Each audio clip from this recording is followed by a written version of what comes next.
धारा हो, बहती है गंग धारा।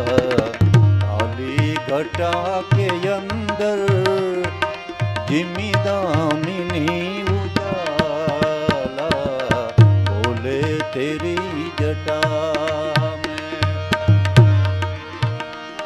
गले रूंढ माल राजे,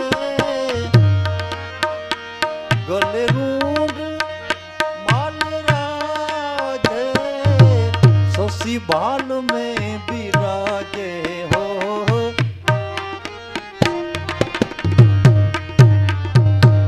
डमरू निनाद बाजे, डमरू डमरू डमरू, डमरू निनाद बाजे, कर में त्रिशूल भाला, बोले तेरी जटा में, बोले तेरी जटा में बहती है गंग धारा हो, बहती है गंग धारा। काली घटा के अंदर जिमी दामिनी उजाला उजाला, बोले तेरी जटा में। शिव नाम जो उचारे, अरे शिव जी,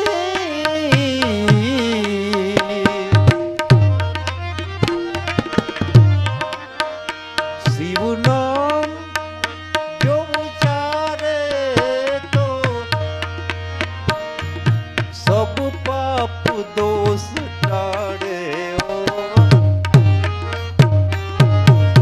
सब पाप दोष टारे। ब्रह्मानंद ना विसारे, शिव जी, शिव जी। ब्रह्मानंद ना विसारे, भव सिंधु पार तारा, बोले तेरी जटा में। और भोले तेरी जटा में बहती है गंग धारा हो, बहती है गंग धारा। काली घटा के अंदर जिमी दामिनी उजाला, काली घटा के अंदर जिमी दामिनी उजाला। कृष्ण कन्हैया लाल की जय। मोवेश्वर दादा ने।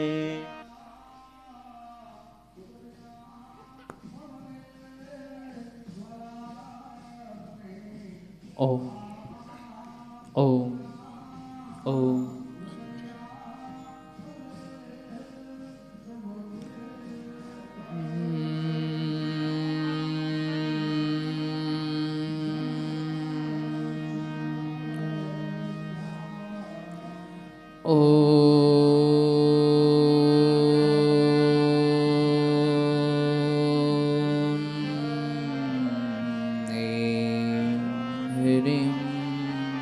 क्लीं चामुण्डाय विच्चे नमः। स्वस्ति श्री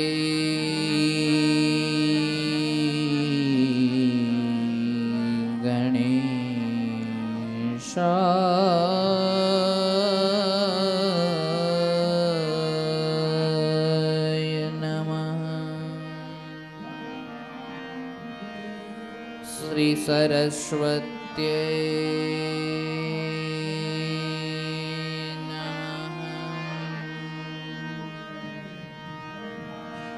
श्री गुरुभ्यो नमः।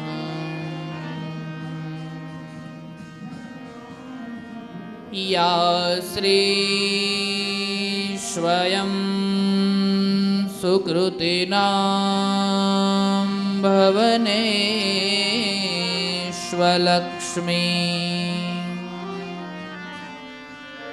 पापात्मनां कृतधियां हृदयेषु बुद्धिः श्रद्धा सतां कुलजन् प्रभवस्य लज्जा तां त्वां नताः स्म परिपालय देवि विश्वम् दुर्गे स्मृता हर्षि भीतं शेषजन्तो स्वस्थे स्मृता मतिमते शुभां ददासि दारिद्र्यदुःख भवहारिणी का त्वदन्या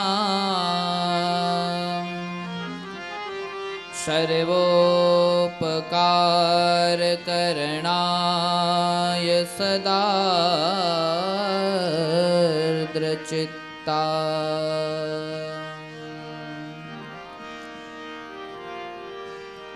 बोलिए श्री मोवेश्वर महादेव की जय।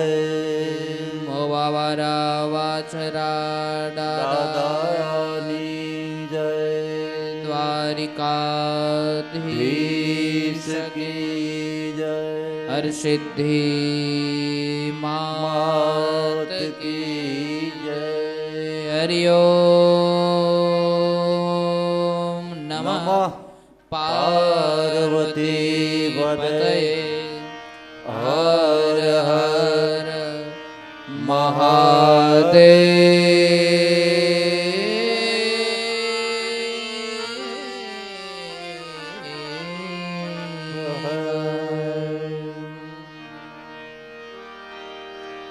आइए घड़ी दो घड़ी के लिए माँ जगदम्बाना नामनो संकीर्तन करिए। जयंबे बोल ए माँ कल्याण जयंबे बोल ए माँ कल्याण छे। जयंबे बोल ए माँ कल्याण छे।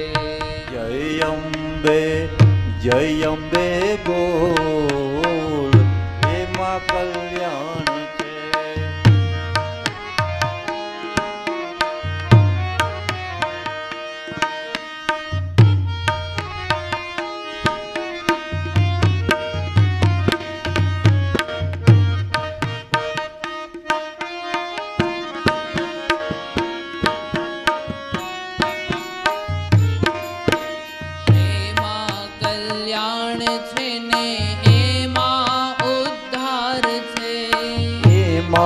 कल्याण छे ए माँ उद्धार छे। ए माँ कल्याण छे ने ए माँ उद्धार छे। ए माँ कल्याण छे ए माँ उद्धार छे। ए माँ कल्याण छे ने एनो बेड़ो पार छे। ए माँ कल्याण छे एनो बेड़ो पार छे। ए माँ कल्याण छे ने एनो बेड़ो पार छे। ए माँ कल्याण छे એનો બેડો પાર છે. કુળદેવી કુળદેવી બોલ એમાં કલ્યાણ છે. કુળદેવી કુળદેવી બોલ એમાં કલ્યાણ છે. કુળદેવી કુળદેવી બોલ એમાં કલ્યાણ છે. કુળદેવી કુળદેવી બોલ એમાં કલ્યાણ છે.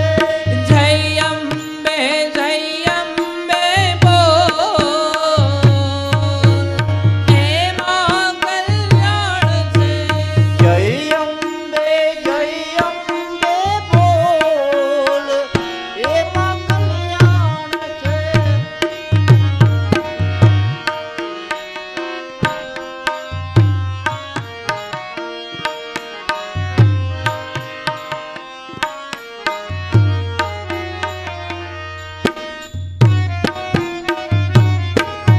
જય હો.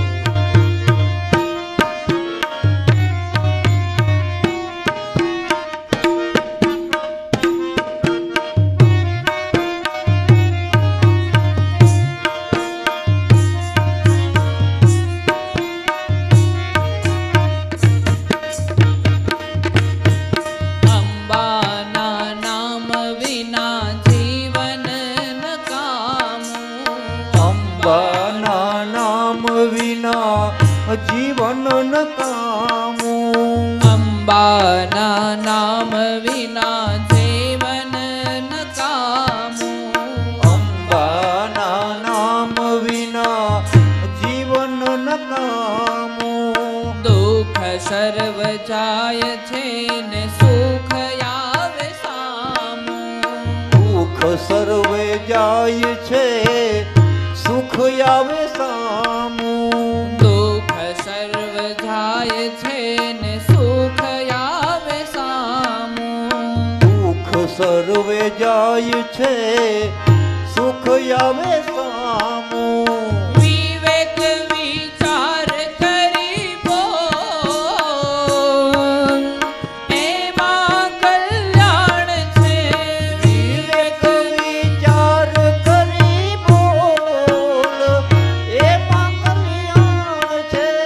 વિવેક વિચાર કરી બોલ એમાં કલ્યાણ છે.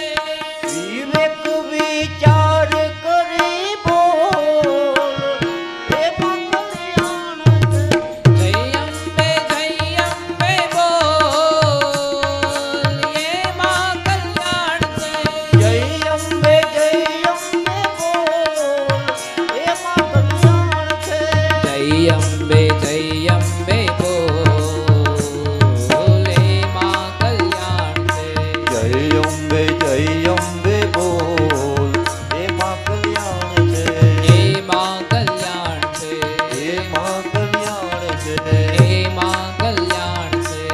એમાં કલ્યાણ છે. એમાં કલ્યાણ છે. એમાં કલ્યાણ છે.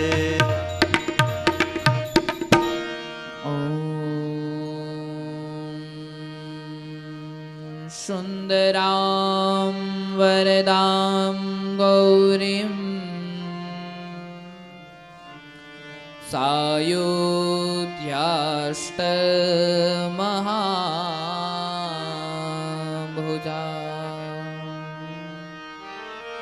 આર્દ્રચિત્તા નમસ્તુત્વા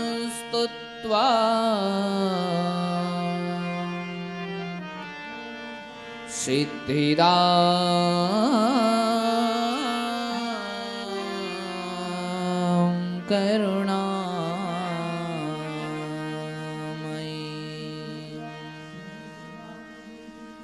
બોલે શ્રી મોવેશ્વર મહાદેવ કી જય.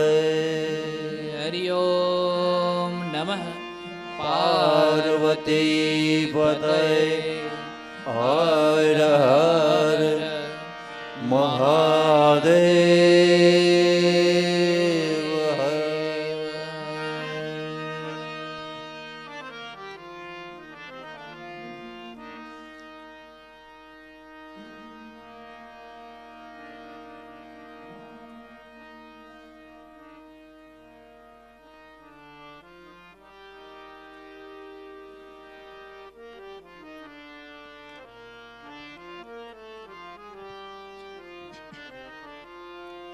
શ્રીહરિમ પરમાનંદમ ઉપદિષ્ટારમ ઈશ્વરમ વ્યાપકમ સર્વલોકાનામ કારણમ ત્વં નમામ્યહમ. પરમાત્મા ભગવાન શ્રી હરિની અસીમ કૃપા, દિવ્ય લીલા, દિવ્ય ચરિત્ર, ભગવતીના પરચાઓની જુદી જુદી વાતો અને ભગવતીના આશીર્વાદની વાતો, પરાશક્તિની વાતો આજ આપણે 5 દિવસથી સાંભળતા આવીએ છીએ.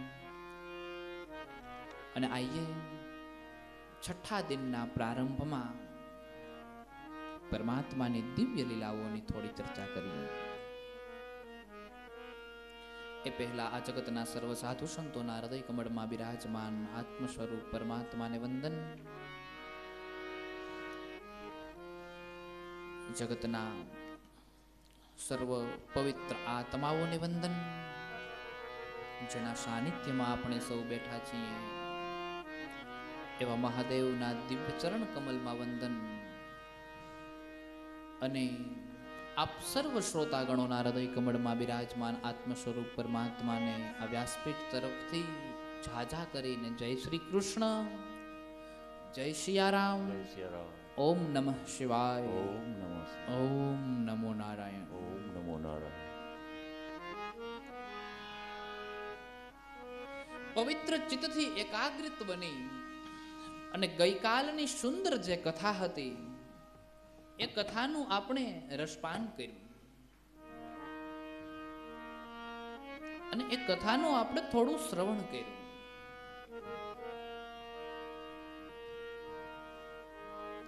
શાસ્ત્રની બહાર નીકળવું એ પ્રભુ બહુ અમને ગમતું નથી, એટલે તુરંત કોઈ પણ પ્રકારની આડાઅવળી વાતોની ચર્ચા કર્યા વગર તુરંત જ શાસ્ત્રની વાતમાં પ્રવેશ કરી જઈએ છીએ. ટૂંકમાં જ્યાં કથાને અધૂરી છોડી હોય છે ત્યાંથી જ તુરંત શરૂઆત કરી લઈએ છીએ.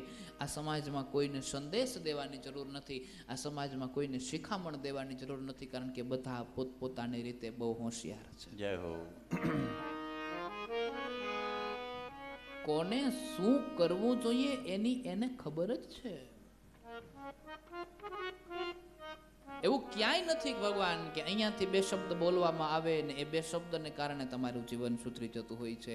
હા, એવું જરૂર છે કે એ જીવનની અંદર મથામણવા કરવામાં આવતી જે મથામણો છે એ મથામણોના ઉદાહરણો અથવા તો એના ઉકેલ જરૂર મળી જતા હોય છે.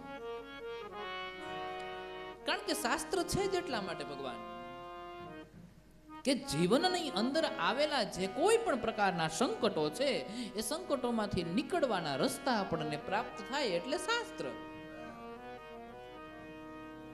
એમાંથી આપણને બધું પ્રાપ્ત થાય છે, એમાંથી આપણને બધું મળી આવે છે એટલે શાસ્ત્ર.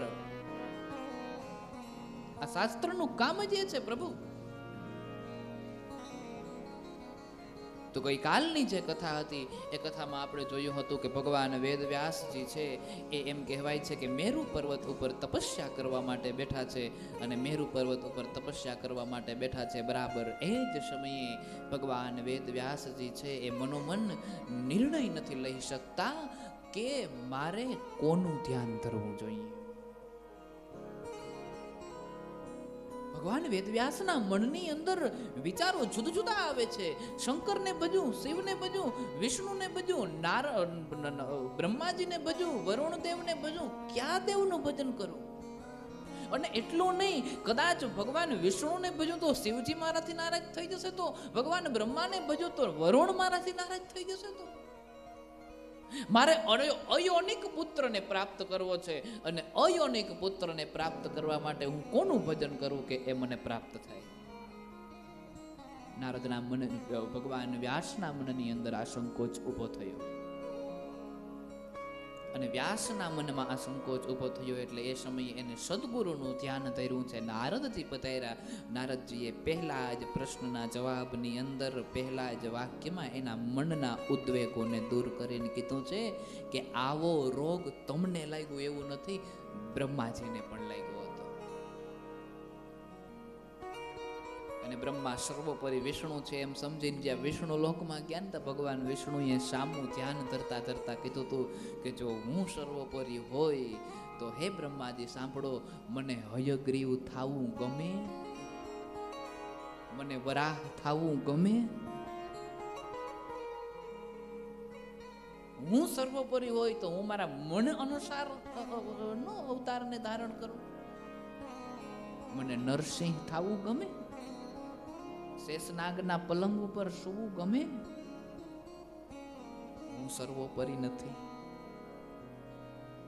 સર્વોપરી એક મારી ઉપર પણ એક પરાશક્તિ છે કે જે શક્તિ એમ કહેવાય છે કે મને આજ્ઞા કરે છે. જે સમયની અંદર હું વિષ્ણુ લોકની અંદર બહુ આનંદથી મારું જીવન વ્યતીત કરતો હોય, એક પણ પ્રકારની મુશ્કેલી ન હોય, અને મારી પત્ની એટલે કે લક્ષ્મીજી જે છે એ લક્ષ્મીજીની સાથે હું મારા જીવનના વ્યવહારોના આનંદ લેતો હોઉં છું, એ જ સમયે પરાશક્તિની આજ્ઞા થાય છે. એટલે બધા જ આનંદોને છોડી અને જે આજ્ઞા કરે એ અવતારને ધારણ કરવો પડે છે અને લીલા કરવા માટે વહી જવું પડે છે.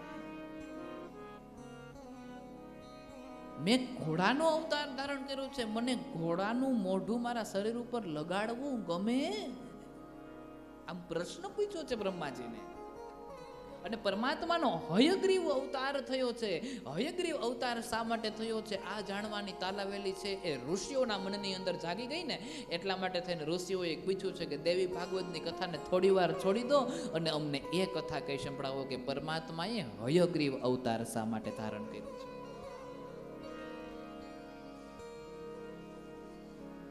તો એ કથાને સુંદર ભાવથી અને સુંદર ચિત્તથી સૂતજી આસન જમાવીને બેઠા છે અને પવિત્ર મનથી કહેતા કહેતા વાતને જણાવે છે કે સાંભળો ઋષિઓ, એક સમયની વાત છે. એક સમયે વિષ્ણુ લોકની અંદર ભગવાન વિષ્ણુ અને લક્ષ્મીજી બંને બેઠા હતા. એમાં બન્યું છે એવું, વિષ્ણુના મનમાં કાંઈ હતું નહીં, પણ એ સમયે ભગવાન વિષ્ણુએ લક્ષ્મીજીની સમક્ષ એટલે કે લક્ષ્મીજીની સામે જોયું અને સામે જોઈને થોડું હૈસા. અને થોડું હૈસા ને એ સમયે ભગવાન વિષ્ણુના મનમાં એવું કાંઈ કોઈ પણ પ્રકારનું હતું જ નહીં. થોડું ઘોડા જેવું મોઢું કર્યું. અને નારીનો સ્વભાવ એટલે તુરંત પકડી લીધું કે ભગવાન વિષ્ણુ મને એવું કહેવા માંગે છે કે તું ઘોડાની બેન છે. અને આમે તે લક્ષ્મીજી અશ્વની બેન છે ને. સમુદ્ર મંથન થયું ત્યારે એમાંથી ઘોડોય નીકળ્યો હતો અને સમુદ્રના દીકરી છે લક્ષ્મી, એટલે હકીકતે તો અશ્વના બેન થયા ને.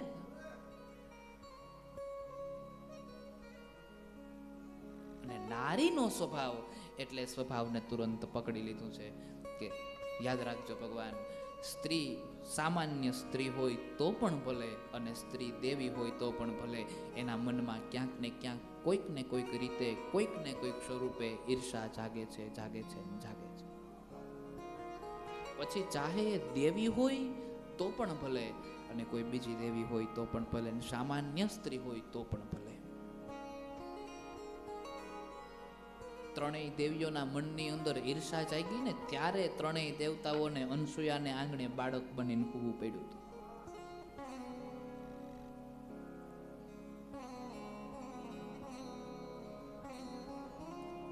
લક્ષ્મીજી મનોમન વિચાર કરે છે, સ્ત્રીનો સ્વભાવ કેવો હોવો જોઈએ? એકદમ શાંત હોવો જોઈએ. વાતની વાતમાં વાસણ મંડે પછાડવા, વાતની વાતને પકડી રાખે છે ને વાતની વાતમાં મંડે છે ઝઘડો કરવા. એ ઘરમાં ક્યારેય બરકત હોતી નથી. એ ઘરમાં ક્યારેય શાંતિ હોતી નથી.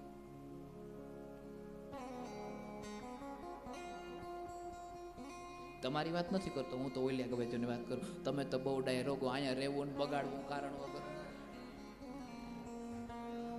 હું તો ઓલી સાઈડની વાત કરું, તમારી વાત જ નથી.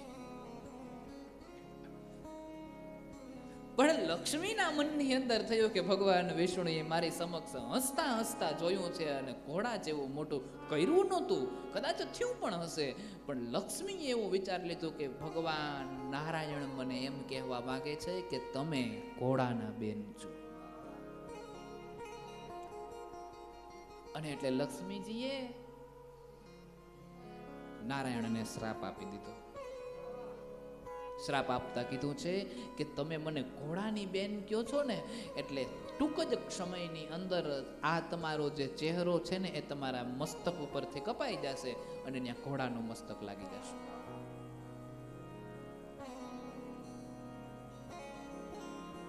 પરંતુ સમજદાર વ્યક્તિ હોય ને એના માટેની આ વાત છે. જે વ્યક્તિના જીવનમાં સમજ છે, જે ઘરની સ્ત્રીના મુખમાં ક્યારેય જીભ ન હોય, જે ઘરની સ્ત્રી ક્યારેય ઊંચા અવાજે કોઈ સામે બોલતી ન હોય, અને એકાદ વખત જો એ ઘરની અંદર એ ઊંચા અવાજે બોલી જાય તો પુરુષ સમજદાર હોય તો સમજી જાય છે કે આજ જરૂર કંઈક થયું હોય, નહીતર આ કોઈ દી ઊંચા હાથે બોલે નહીં. નારીના હૃદયને સ્પર્શ કરીને વાંચનાર કોઈ પુરુષ હોય તોની વાત છે. લક્ષ્મીજીએ નારાયણને શ્રાપ દીધો છે. એ સમયે નારાયણ પણ લક્ષ્મીને શ્રાપ આપી શકતા હતા, પણ નારાયણ શ્રાપ નથી આપતા, એ શ્રાપનો સ્વીકાર કરી ગયા છે. અને શ્રાપનો સ્વીકાર કરીને નારાયણે એવું વિચાર કર્યો છે કે આ શક્તિ કંઈક બોલી છે તો એ શક્તિનો એમાં કોઈ વિચાર નથી. હું ઘોડો બનું ને એમાં પરાશક્તિની કંઈક મરજી છે અને મારી પાસે કંઈક લીલા કરાવવા માંગે છે. તો જ એના મનની અંદર આવો વિચાર આવ્યો હોય. લક્ષ્મીજીનો આ શ્રાપ છે. તો પછી સુતજી લક્ષ્મીનો શ્રાપ તો લાગ્યો, પણ એ લક્ષ્મીના શ્રાપના કારણે ભગવાન વિષ્ણુના મસ્તક ઉપર ઘોડાનું મસ્તક કઈ રીતે મુકાયું એની કહાની શું છે? તો એવું કહેવાય છે કે દેવતાઓ અને દાનવોની વચ્ચે તો વારંવાર યુદ્ધ થતા હોય છે.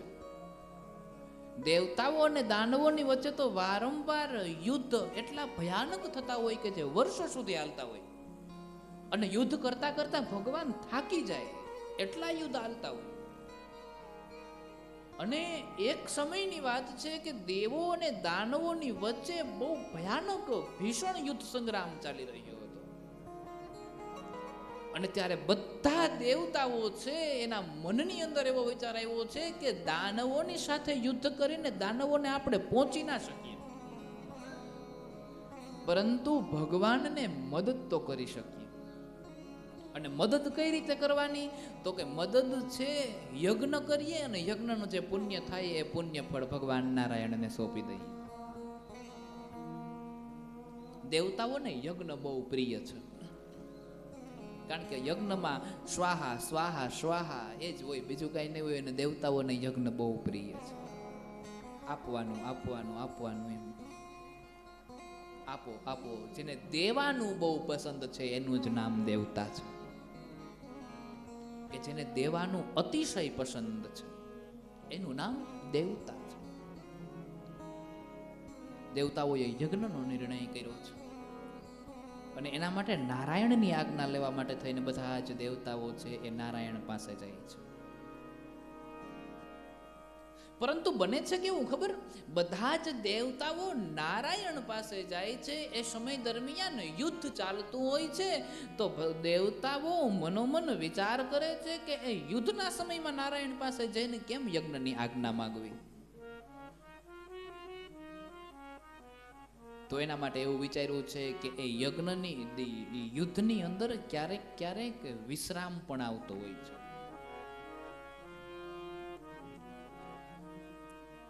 અને એ વિશ્રામના સમયે તમે નારાયણ પાસે જજો અને એની પાસેથી યજ્ઞની આજ્ઞા લઈ લેજો. બને છે એવું ભગવાન એ વિશ્રામનો જે સમય છે, એક રિસેસનો સમય આવ્યો છે. પરમાત્માને યુદ્ધ કરી કરી અને બહુ થાક લાગ્યો છે, એટલા માટે થઈને પરમાત્મા થાક ઉતારવા માટે થોડોક આરામ કરવા માંગે છે. પરંતુ એ આરામ કઈ રીતે કરે? તો કે યુદ્ધ જ્યારે ચાલતું હોય ત્યારે વધારે વિશ્રામ ન હોય, ક્ષણ બે ક્ષણનો, કે આપણે જ્યારે 10 મિનિટ માટે કે 15 મિનિટ માટે કે 20 મિનિટ માટે આરામ કરવું હોય તો આરામદાયક ગાદલાની અંદર જઈને હોઈ ના જઈએ. આપણે ક્યાંક બેઠા બેઠા થાંભલીનો ટેકો કે દિવાલનો ટેકો મળે તો ત્યાં થોડીક ક્ષણો માટે આરામ કરી લઈએ કે આંખનું ઝેર ભાંગી જાય. એમ ભગવાન નારાયણ છે, એ નારાયણ આરામ કરવા માટે શું કરે છે?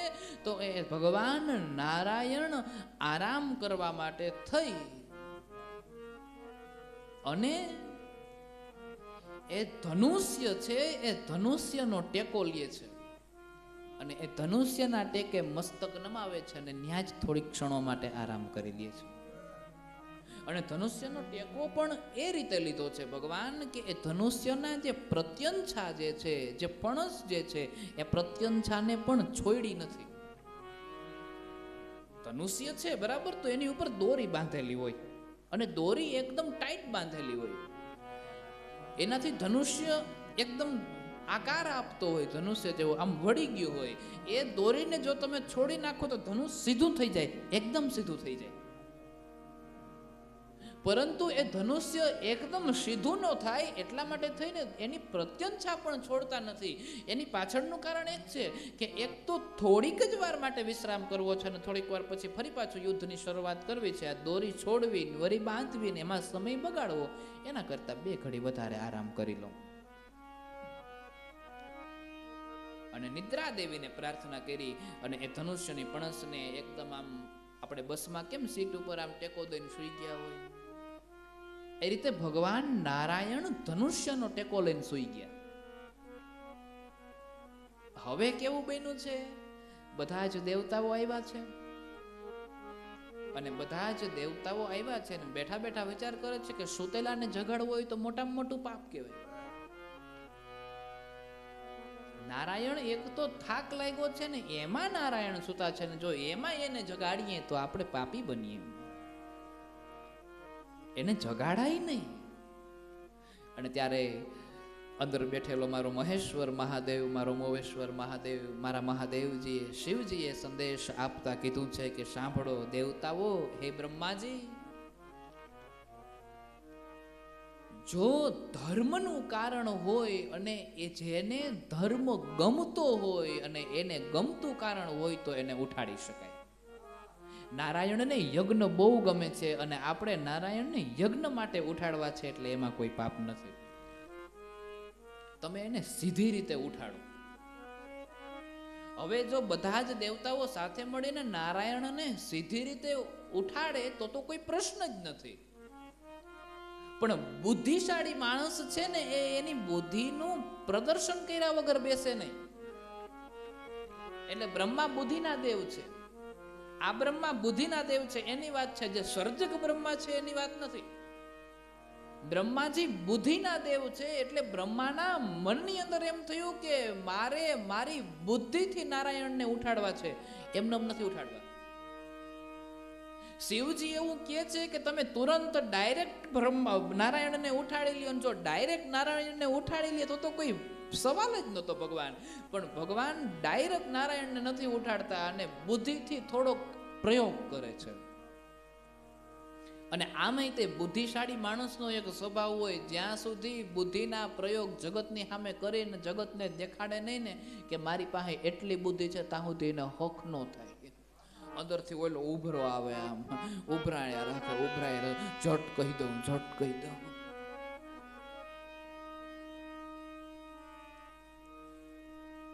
ઓલું નથી એક ભાઈ છે, એને જ્યાં સુધી બીજાને વાત ન કરે ને ત્યાં સુધી એનું પેટ ફૂલાયા રાખે.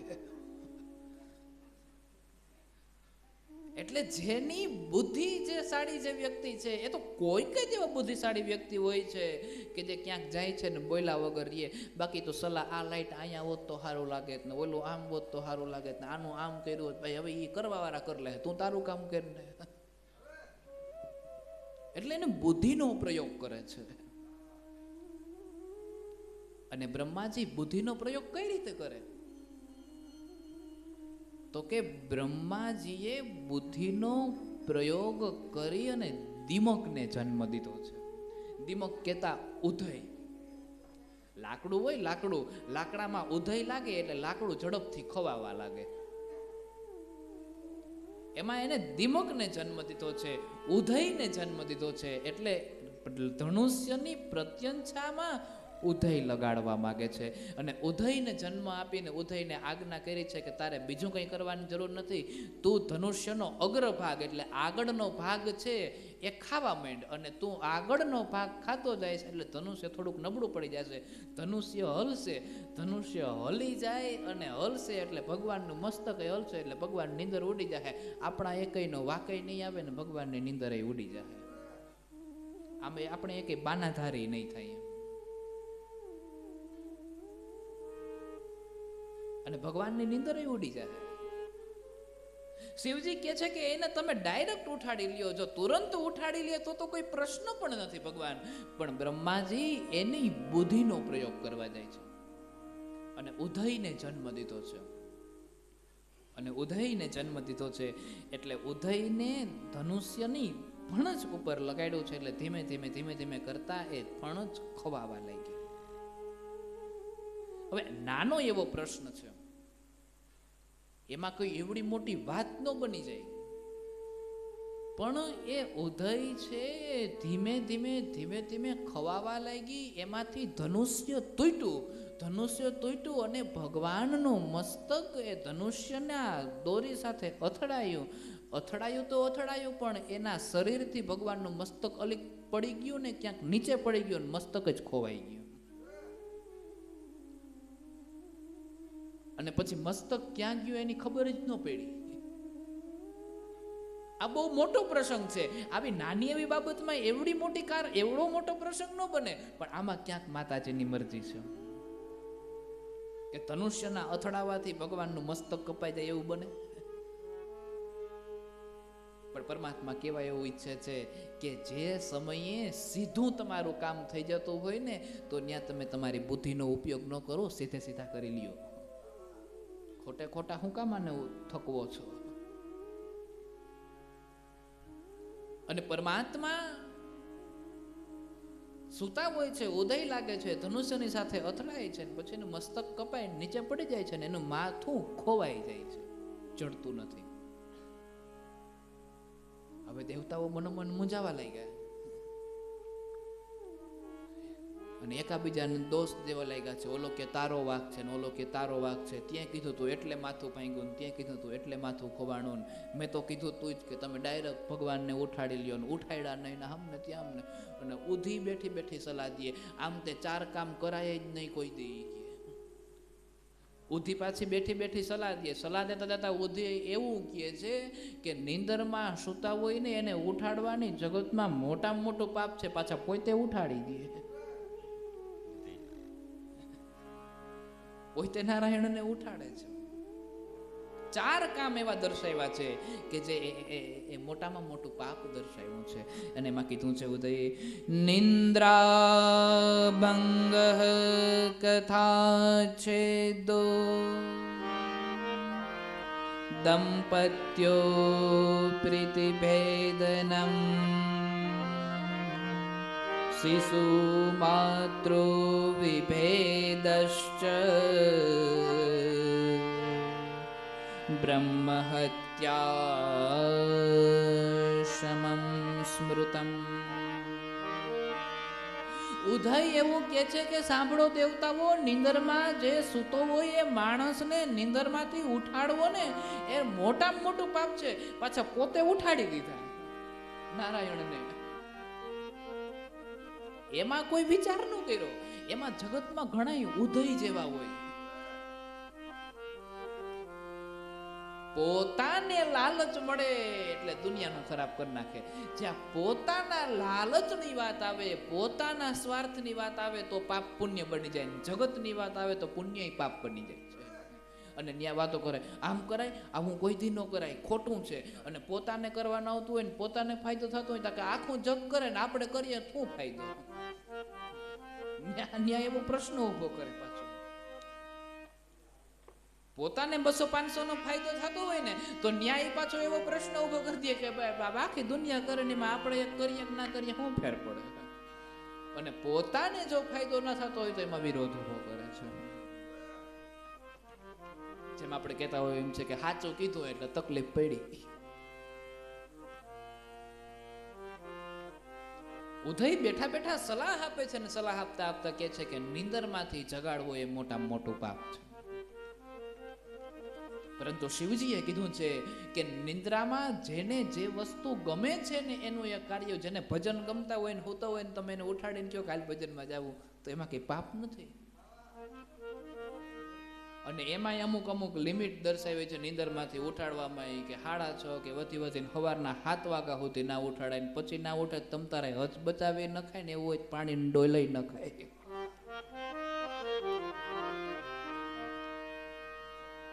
કે હુવાની કંઈક તો લિમિટ હોય ને. એક નીંદરમાંથી જગાડવા, પછી બીજું કીધું છે કે જે બાળક એકદમ માં ઉપર નિર્ભર છે એ બાળકને માથી અલગ કરવું એમાં પાપ છે. પછી દાંપત્ય જીવનની અંદર ખટપટ કરવી, જે પતિ પત્ની એકદમ હળીમળીને રહે છે, જે પતિ પત્નીની અંદર એક પણ પ્રકારની ગેરસમજણ નથી, જે પતિ પત્નીની અંદર કોઈ પણ પ્રકારના ઉદ્વેગો, રાગ કે દ્વેષ કાંઈ નથી, એની અંદર જઈને ખટપટ કરવી એ મોટામાં મોટું પાપ છે. બ્રહ્મ હત્યા સમાન પાપ દર્શાવ્યું છે. અને એક કથાની અંદર વિક્ષેપ પાડવો એને પણ બ્રહ્મ હત્યા સમાન પાપ દર્શાવ્યું. ચાલુ કથા હોય અને કથાની અંદર વિક્ષેપ કરવો, કારણ કે પરમાત્માના ગુણ ગવાય છે, ઈશ્વરના ગુણ ગવાય છે, અને એ જગ્યાએ તમે જઈને વિક્ષેપ કરો છો એટલે એ પણ મોટામાં મોટું પાપ છે.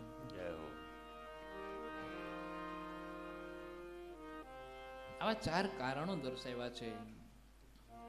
પણ ઉદય છે એ વાત બહુ ઊંચી કરે છે પણ કામ એનું ઊંચું નથી. જગતમાં માણસો ઘણા એવા હોય, આજની જે કથાઓ છે ને એમાંથી આજ શીખવાનું છે. ભગવાન નારદ ને નારાયણ ને વ્યાસજી ને આ બધા તો કરીને હાયલા ગયા છે. હું તમે આ સૃષ્ટિ ઉપર રહીએ છીએ ને એમાંથી આપણે શીખવાનું છે કે આમ કરાય ને આમ ન કરાય, આમ જીવાય ને આમ ન જીવાય. અને ત્યારે ભગવાન ઉદયના વાત બહુ ઊંચી છે પણ કામ એકદમ નીચા છે. એમાં જગતની અંદર માણસોના કામ, અમુક માણસોની વાતો બહુ ઊંચી હોય પણ કામમાં કઈ ઠેકાણું ન હોય.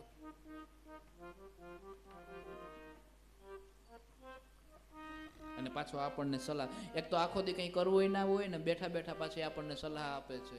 અજગર કરે ને ચાકરી ને પંખી કરે ને કામ. અજગર ક્યાંય કે મજૂરીએ જાય છે ને પંખી ક્યાં કામ કરવા જાય છે, તો એ કે છતાં એને મજૂરી મળી રહી ને એટલે મારો રામ કે પણ તારો સમય આવે તઈ તો બેસજે, અટાણે તો કાંઈ સડ.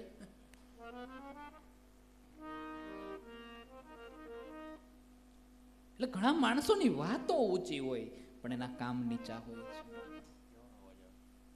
સુંદર ભાવથી દર્શાવ્યું છે.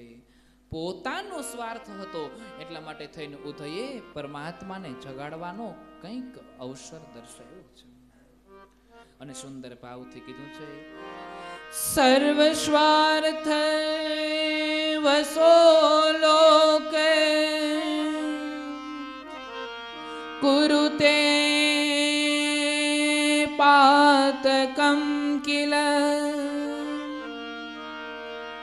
તસ્માદહં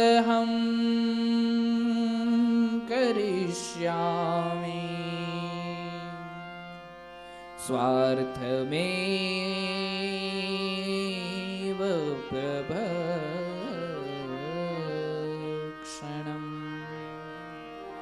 સ્વાર્થના વશીભૂત થયેલ એ ઉદય આવી સલાહ પણ આપે છે કે 4 કાર્ય ક્યારેય ન કરાય.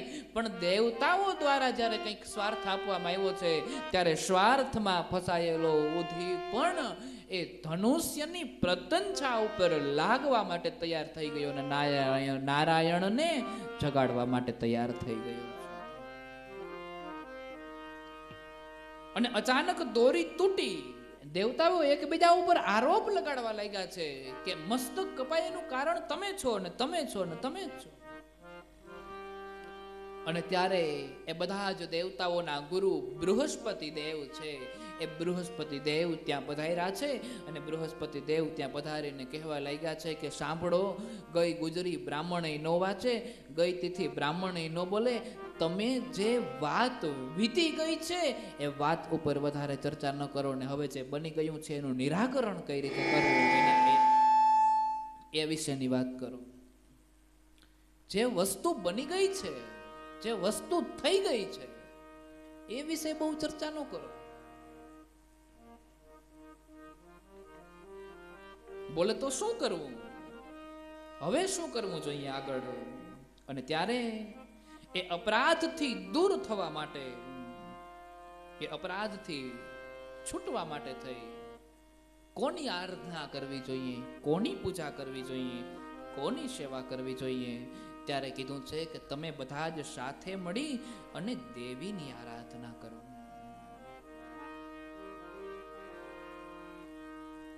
જેમ અન્ન અને જલ વગર માણસ ન ટકે, એમ યજ્ઞ વગર દેવતાઓ ના ટકે. ભગવાન, અમારે યજ્ઞ કરવો બહુ જરૂરી છે. અને આ યજ્ઞના દેવ નારાયણ છે. અને જો નારાયણનું જ મસ્તક ન હોય તો યજ્ઞ કઈ રીતે પૂર્ણ થાય? અમારે યજ્ઞને પૂર્ણ કરવો છે. અને યજ્ઞને પૂર્ણ કરવાની જે વાત એવી છે, એતે દુઃખસ્ય ભોક્તારઃ કેન દુઃખમ ન ભુજ્યતે સંસારેસ્મિન મહાભાગાસ્ત સ્માચ્છોકમ ત્યજન્તુ વે ચિંતયન્તુ મહામાયા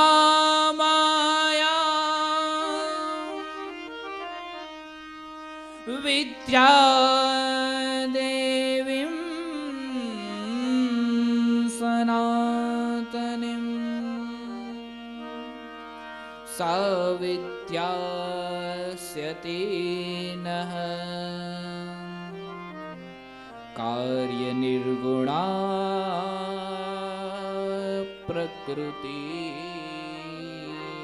પરા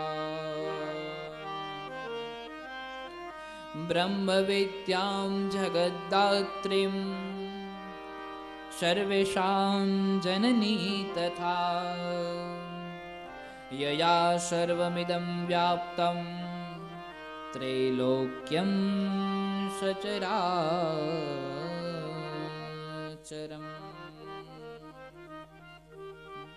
ચિંતયંતુ મહામાયામ. જે મહામાયા છે, જે વિદ્યાની દેવી છે, જે સનાતન ધર્મ જેનાથી ઉત્પન્ન થયો છે અને જે વિદ્યાને આપનાર છે, જે નિર્ગુણ નિરાકાર પણ છે અને સગુણ સાકાર પણ છે, અને જે પરાશક્તિ છે, જેમાંથી જ પ્રકૃતિ ઉત્પન્ન થઈ છે અને જે સ્વયં પ્રકૃતિ પણ છે. ઉત્પન્ન તો થયું જ થયું છે, પરંતુ એ સ્વયં પણ પોતે જ છે. એવી નારાયણીની પૂજા કરો, એવી નારાયણીની સેવા કરો, એવી ભગવતીની અર્ચના કરો. અને એ ભગવતીની અર્ચના કરવા માટે થઈ અને એને સુંદર ભાવથી સ્તુતિ કરવા માટે કહ્યું છે. મહામાયાની સ્તુતિ કરવા માટે બ્રહ્માજીએ વેદને આજ્ઞા કરી. સર્વ બધા જ પ્રકારના દેવ, બધા જ દેવતાઓ છે એ ત્યાં ભેગા મળ્યા છે. અને સુંદર ભાવથી ભગવાન બ્રહ્માજીએ બૃહસ્પતિની આજ્ઞા જ્યાં મળી છે કે આપણે દેવીની સ્તુતિ કરવાની છે, અને ત્યારે ભગવાન બ્રહ્માજીએ વેદને આજ્ઞા કરી છે કે તમે દેવીની સ્તુતિ કરો. અને ત્યારે ભગવાન બ્રહ્માના કહેવાથી નમો દેવો મહામાયે વિશ્વોત્પત્તિ કરે શિવે નિર્ગુણે સર્વભૂતેસી માતઃ શાંકરામદે ત્વમ ભૂમિ સર્વભૂતાનાં પ્રાણવતાં તથા દેહ શ્રી કાંતિ ક્ષમા શાંતિ શ્રદ્ધા મેકા ધૃતિ સ્મૃતિ.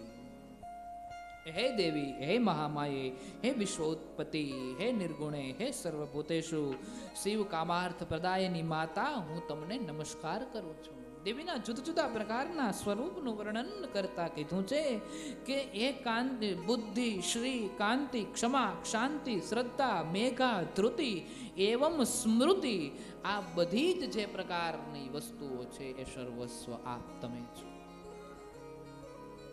તમારામાંથી જ તો બધું ઉત્પન્ન થયું છે અને તમારામાં જ સર્વસ્વ સમાવાનું છે. અને વેદો દ્વારા એમ કહેવાય છે કે અનેક શ્લોકોની અંદર ભગવતીની સ્તુતિ કરવામાં આવી. વેદોએ ભગવતીની સ્તુતિ કરી છે અને કહ્યું ચિંતા ન કરો. સ્તુતિ સાંભળતાની સાથે પરાશક્તિ જગદંબા આકાશવાણી થઈ અને સુંદર એક અવાજના રૂપની અંદર પ્રગટ થયા છે. અને એક શબ્દની અંદર પ્રગટ થતા દેવતાઓને કીધું છે કે તમે જરાય ચિંતા ના કરો. આ નારાયણનું મસ્તક કપાણું ને એમાં નારાયણનો કે તમારો કોઈ વાક નથી, એ મારી મરજીની વાત છે. અને આપણે જેમ કહીએ ને કે પરમાત્માની મરજી સિવાય પાંદડું ન હલે. આ નારાયણનું માથું કપાણું ને એમાં ભગવતી કે છે મારી મરજી છે. નારાયણનું માથું કપાય એમાં દેવતાઓ કે તમારી શું મરજી. અને ત્યારે દેવી ભગવતીએ એવું કીધું છે કે આ જગતની અંદર જ્યારે કોઈ પણ પ્રકારના રાક્ષસો તપસ્યા કરે છે ને પછી બ્રહ્મા કે શિવજી કે પ્રસન્ન થાય છે અને પ્રસન્ન થઈને એને વરદાન આપે છે. બ્રહ્માજી હિરણ્યકશિપુ ને બધા તપસ્યા કરે ને બ્રહ્માજી પ્રસન્ન થયા. પ્રસન્ન થયા એટલે વરદાન માંગ્યું કે મને મૃત્યુ ન આવે. રાક્ષસોની આ બુદ્ધિ છે ભગવાન. જ્યારે જ્યારે રાક્ષસો ભગવાનને પ્રસન્ન કરે છે ને ત્યારે ત્યારે રાક્ષસો માંગવા માટે એક જ વસ્તુ માંગે છે કે મને મૃત્યુ ન આવે. હામો ભગવાન વિભવ હોય છે ને તો એના ચરણ સ્પર્શ કરવાની આશા કોઈ રાખતું નથી. એટલે જ તો એ રાક્ષસ છે, એટલે જ તો એ અસુર છે.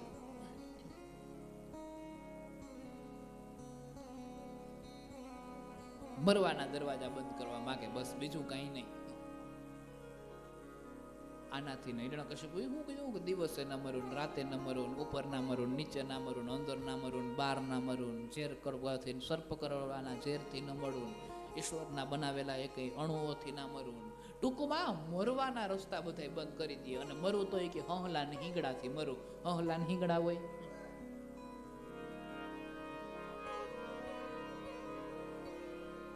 ટૂંકમાં મરવાના જે રસ્તા હોય ને રસ્તા બંધ કરી દે છે. પછી આવા આટી ઘૂંટી વાળા જે પ્રશ્ન હોય છે ને એ પ્રશ્નના ઉકેલ બધા નારાયણે કરવાના હોય. એટલે નારાયણ ક્યારેક ક્યારેક ભૂંડનું રૂપ ધારણ કરે, ક્યારેક ક્યારેક અડધું નર ને અડધું સિંહ નરસિંહનું રૂપ ધારણ કરે. કારણ કે જે દેવતાઓ વરદાન દઈને જાય છે ને એની સોફ્ટ કોપી એક દેવતા પાસે તો હોય જ, પણ એની ઝેરોક્સ કરાવી નારાયણ લોકમાં મોકલી દીધી હોય પાછી. કે નારાયણ એની વસ્તુને જાણી રાખે કે આનો ઉકેલ એક દિન સમય મારે જ કરવાનો છે, એટલે અટાણેથી જ શોધવા માંડું કે આને કેમ મારવાનો છે. આવી પવિત્ર વાત છે. અને ત્યારે સુંદર ભાવથી પવિત્ર કથાને વર્ણવી અને વર્ણવતા કીધું છે કે દેવતાઓ આ જે વસ્તુ બની છે એની પાછળનું કારણ પણ હું જ છું. બોલે માં ભગવતી તમે શા માટે એની પાછળનું કારણ છો? તો કે એ બધું પછી પેલા હું કહું એમ કરો. નારાયણને જીવિત કરવા છે ને? હા હા, નારાયણને તો જીવિત કરવા છે, તો હું કહું એમ કરો. બોલે શું કરવાનું છે? એક દિશા દર્શાવી અને એ દિશાની અંદર મોકલા છે અને કીધું છે એ સ્થાન પર તમે જાઓ, એક ઘોડો પડ્યો છે, એ ઘોડાનું મસ્તક લઈને આવો અને એ મસ્તકને નારાયણના શરીર ઉપર જોડી દો. એ નારાયણના શરીર ઉપર ઘોડાનું મસ્તક જોડાશે એટલે એમાં હું જીવ તરીકે અંદર પ્રવેશ કરી જઈશ અને એ નારાયણ જીવિત થઈ જશે. દેવતાઓ એ દિશાની ચિંતા પ્રમાણે જાય છે અને ઘોડાનું મસ્તક લઈ આવે છે. ઘોડાનું મસ્તક લઈ આવી એની ઉપર મૂકે છે અને પછી નારાયણને જીવતા કરે છે. દેવતાઓએ પૂછ્યું, ભગવતી હવે તો બતાવો તમે આની ઉપર ઘોડાનું મસ્તક શા માટે મૂકવામાં આવ્યું? અને ત્યારે દેવીએ એમ કીધું કે એ નારાયણને હયગ્રીવ થવું બહુ જરૂરી છે. જો એ હયગ્રીવ નહીં થાય ને તો મારી એક લીલા અધૂરી રહી જશે. બોલે એ કઈ લીલા?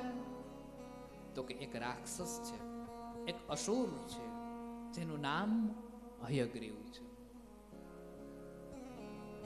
એ અસુરે મારી તપસ્યા કરી છે. અસુરે મારી તપસ્યા કરી છે. એને તપસ્યા કઈ રીતે કરી? તો કે આ જગતના એક સિદ્ધ સંત છે, એને મારા મંત્રનો જે બીજ મંત્ર હતો એ બીજ મંત્ર એને આપી દીધો. અને બીજ મંત્ર એને આપી દીધો એટલે એને ખબર પડી ગઈ છે કે આ સિદ્ધ થયેલો મંત્ર છે અને આ સિદ્ધ મંત્રના અમુક લાખ જાપ કરું એટલે ભગવતી સાક્ષાત થશે. અને ભગવતીને સાક્ષાત કર્યા અને સાક્ષાત કર્યું ને પછી મારી પાસેથી એને વરદાન માંગ્યું અને વરદાન માંગતા માંગતા એવું કીધું કે હું ક્યારેય જીવનમાં મૃત્યુ ન પામું. દેવી કે એ તો નહીં બને. જો તારે મરવું નહોતું ને તો તારે મને પેલા કેવું તું જ્યારે તારો જન્મ નહોતો થયો કે મારે મરવું નથી એમ. હવે તારો જન્મ થયો છે એટલે તારે મરવું તો પડશે, પણ તારે મરવું નહોતું ને તો તારે મને પેલા કેવું હતું કે જ્યારે તારો જન્મ નહોતો થયો. અને ત્યારે પવિત્ર ભાવથી હયગ્રીવ કહે છે કે તો મને મારી શકે તો એક હયગ્રીવ જ મારી શકે, એના સિવાય બીજું કોઈ ના મારી શકે. દુનિયાનો રાજા થયો છે એટલે દુનિયાનો રાજા થઈને એની આદેશ આપી દીધો છે કે આજ પછી જગતમાં કોઈ પણ એના સંતાનનું નામ હયગ્રીવ નહીં રાખે.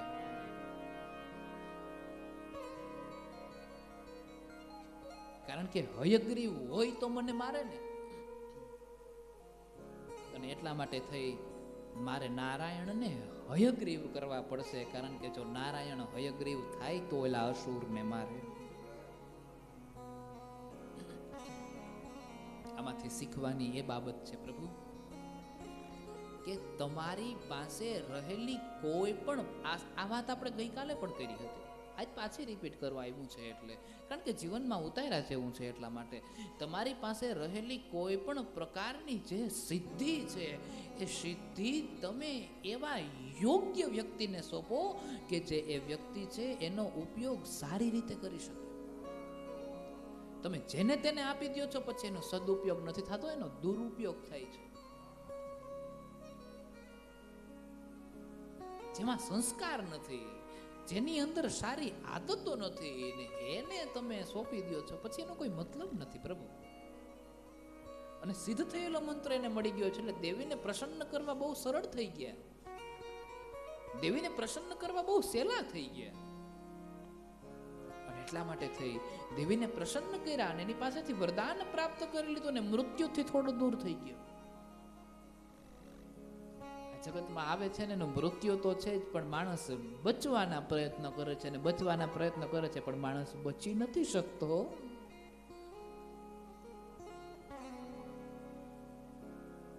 હરખે ને હરખે હરખે ને હરખે આપને વાતો કરતા હોય, આજ આમ છે ને કાલ તેમ છે ને આજ આ ખુશી આજ આમ છે ને આજ આમ છે ને, પણ માણસ વિચાર નથી કરતો. ધીરે ધીરે ધીરે કરતા કરતા કરતા કરતા એના અંતિમ દિવસની પાસે જાય છે. જન્મ દિવસ ઉજવાતો રાખે છે, ઉજવાતો રાખે પણ એનો અંતિમ દિવસ નજીક આવતો જાય છે.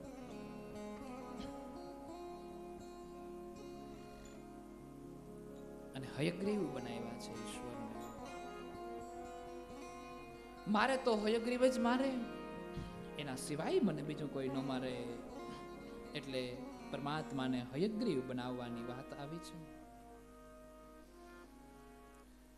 અને હવે આ હયગ્રીવ છે એ નારાયણ બન્યા છે એટલે ભગવાન એની સાથે યુદ્ધ કરે છે અને એ રાક્ષસને મારી નાખે છે. રાક્ષસ મરી જાય છે અને એટલા માટે દેવીએ કીધું છે કે મારે એમને જીવતા કરવાનું કારણ અને એની ઉપર ઘોડાનું મસ્તક મૂકવાનું કારણ કેવલ અને કેવલ એટલું હતું.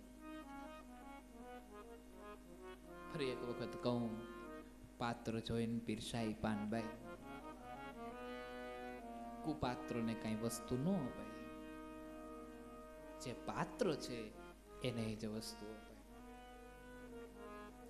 એટલા માટે ભગવાનને ઘોડાનો અવતાર ધારણ કરવો પડ્યો. તો ઈશ્વર કેવો દયાળુ છે, હે ઈશ્વર કેવો કૃપાળુ છે. માણસોની રક્ષા કરવા માટે થઈ ઈશ્વર વિવિધ જાતના અવતારોને ધારણ કરે છે. અને આપણે મોબાઈલ ચાર્જિંગ ન થતો હોય ને તોય ભગવાનને ઠપકો દઈએ કે આજ કેવો દીવ ઉગાડ્યો લે. એમાં ઈશ્વર શું કરે? નાનું અમથું દુઃખ પડે ને તોય ઈશ્વરને ઠપકો દઈએ છીએ. ભગવાન યાદ રાખજો, ઈશ્વર તમારી માથે દુઃખ નાખે છે એનું કારણ એ છે કે ઈશ્વર જાણે છે કે આ દુઃખને પચાવવાની શક્તિ કેવલ અને કેવલ આમાં જ છે, બીજામાં નથી. આપણા લોક સાહિત્યકાર ભેખુદાનભાઈ ગઢવી એવું કહે ને, એક ભાઈ બેઠા બેઠા એક જગ્યાએ કે મીરાબાઈના દુઃખની ને નરસિંહ મહેતાના દુઃખની ને બધાની વાતો કરીને તે એક ભાઈ મારી પાસે આવીને કરગોયરો થઈ ગયો. અને પછી આવીને મન કહે અરે કે ભગવાન આપણી માથે આવા દુઃખ નાખે ને તો આપણે ત્યાં મરી રહીએ હોય, પણ ઓલો નાખે નહીં. તું કેરોસીન ના કેન્યા ભરવા જા, એમાં ધૂકા નાખતો હોય, તારી માથે એવડા દુઃખ નાખે. એની પાસે મીટર છે કે આ કેટલું ખમી હકીએ. ભેખુદાનભાઈ ની આ બહુ સરસ વાત છે.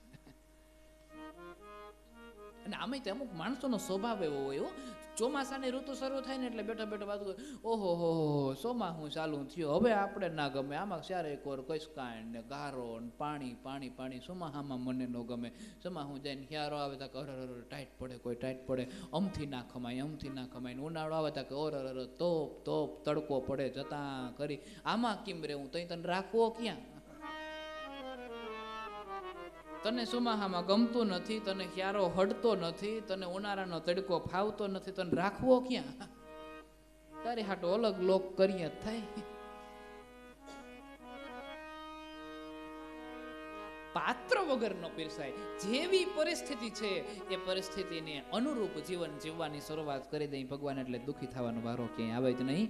આપણે જે વાતાવરણમાં, જે સ્થાન ઉપર, જે જગ્યાએ ગયા હોય એ વાતાવરણને આપણામાં ઢાળવાના પ્રયત્ન ન કરાય, આપણે એ વાતાવરણ પ્રમાણે ઢળી જવાનું હોય. એટલે આનંદ આનંદ આનંદ આનંદ અને આનંદ જ થઈ જાય.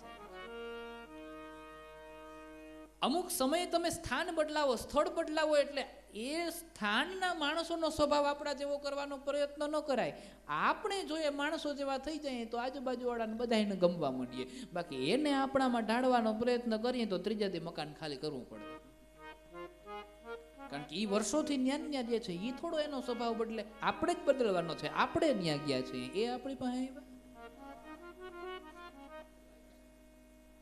ભગવાન કહે છે એટલા માટે થઈ અને એને માતાજી કહે છે કે એને હયગ્રીવ બનવું પડ્યું છે. અને આ હયગ્રીવની વાત સાંભળી અસંખ્ય જે ઋષિઓ છે એ ઋષિઓ ખૂબ ખૂબ રાજી થયા છે.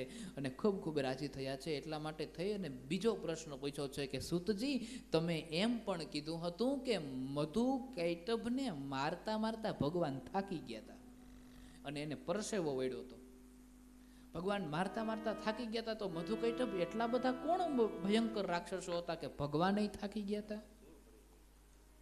અમને એ કથા સંભળાવો. અને ત્યારે આમ કહેવાથી સુંદર ભાવથી અને પવિત્ર ચિત્તથી પવિત્ર કથાને સૂતજી બોલે છે. શ્રુત ઉવાચ યુયમ ધન્યા મહાભાગા ધન્યોહમ પૃથ્વીતલે યેષાં શ્રવણ બુદ્ધિશ્ચ મમાપી કથને કિલ પુરાચે કર્ણવે જાતે વિલીને ભુવન ત્રયે શેષ પર્યંક સુપ્તે ચ દેવદેવ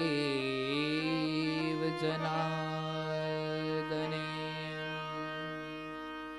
વિષ્ણુ કર્ણ મલોદ્ભૂતો દાનવો મધુકેટભો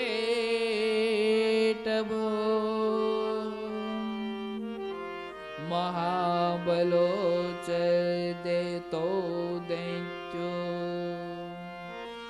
વિવૃધો સાગરે.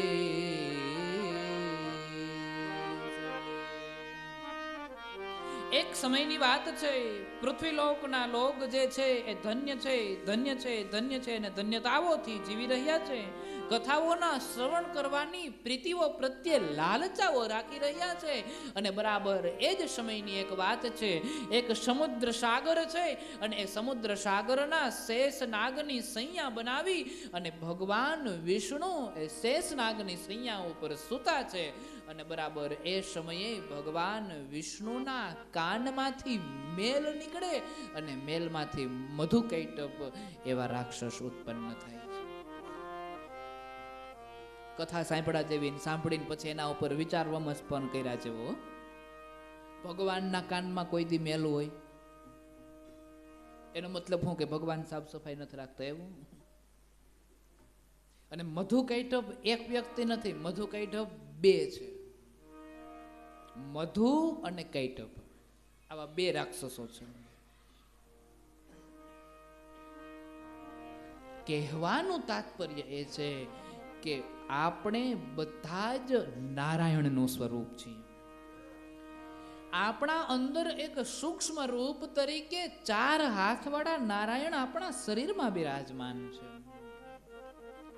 અને જે 4 હાથવાળા નારાયણ આપણા શરીરની અંદર જે બિરાજમાન છે એટલે આપણે પણ નારાયણનું સ્વરૂપ છીએ.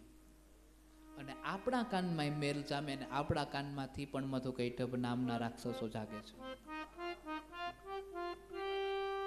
બોલે એ કઈ રીતે? તો કે મધુકૈટભ જે બે છે ને એ બીજું કોઈ નહીં પણ આપણા શરીરની અંદર જે ઉત્પન્ન થાય છે રાગ અને દ્વેષ, એ જ મધુકૈટભ.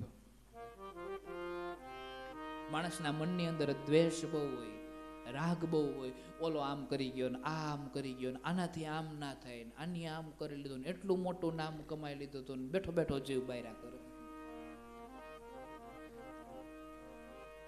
બંગલા ઓલાના ચણાતા હોય ને ઉપાધિ આન થતી હોય. માણસના મનની અંદર રાગ દ્વેષ વધી જાય છે.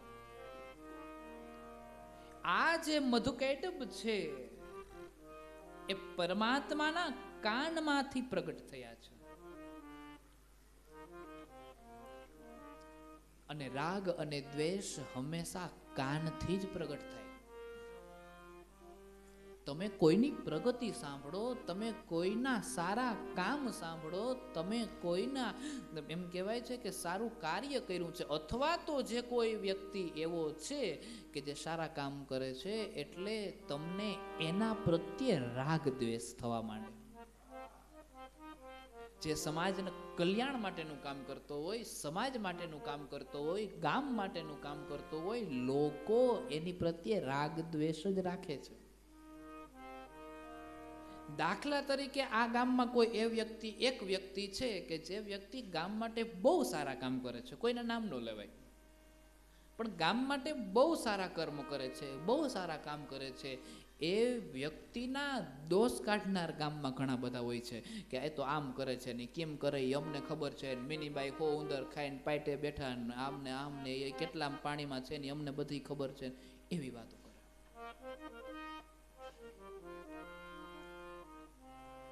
ટૂંકમાં નારાયણ જે હોય છે એ નારાયણના કાનમાંથી જ રાગ અને દ્વેષ પ્રગટ થાય છે. કારણ કે નારાયણ જ સારા કામ કરે છે અને નારાયણ જ જો સારા કામ કરતા હોય તો એની માટે જ રાગ દ્વેષ થાય છે. એમ મધુકૈટભ છે એ પરમાત્માના કાનમાંથી પ્રગટ થયા છે. સુંદર ભાવથી મધુકૈટભ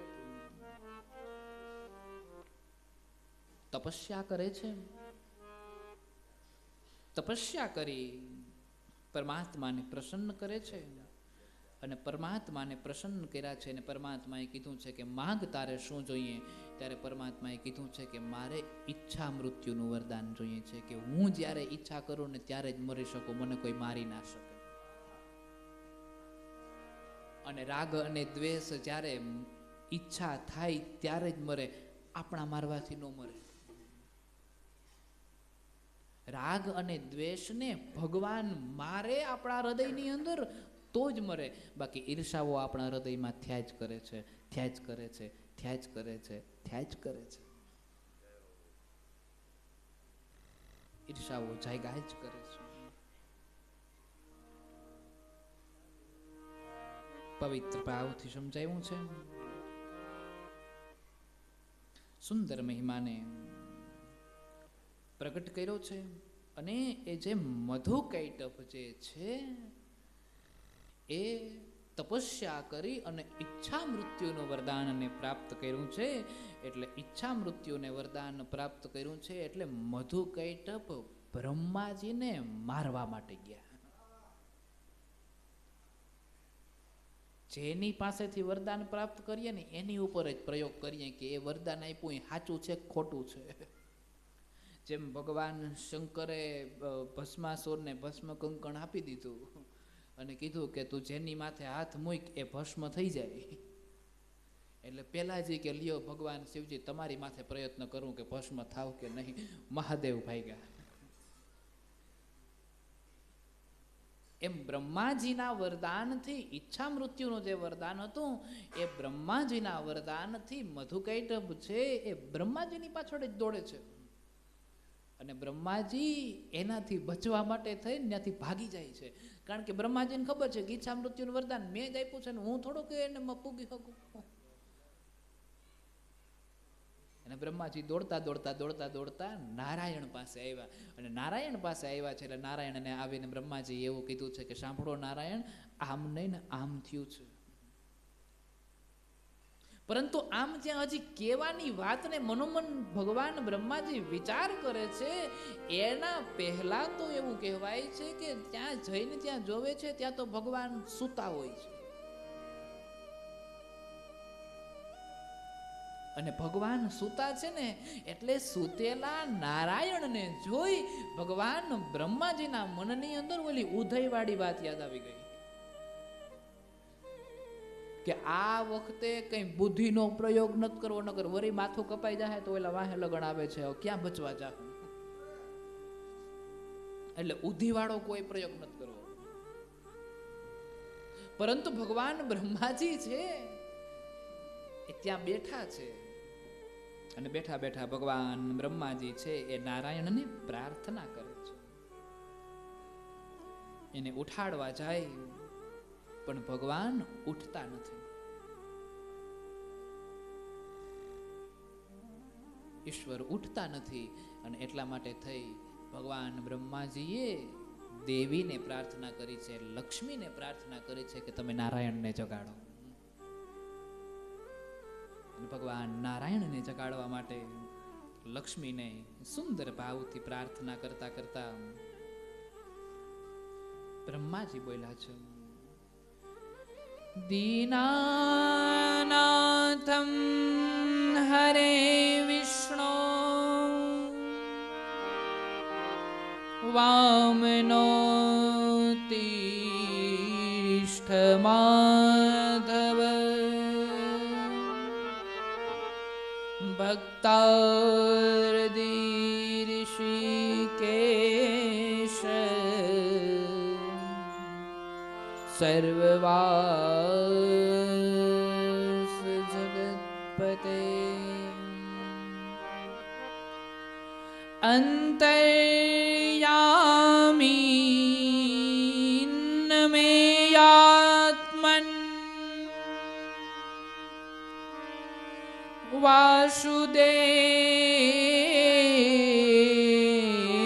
વાસુદેવ જગત્પતે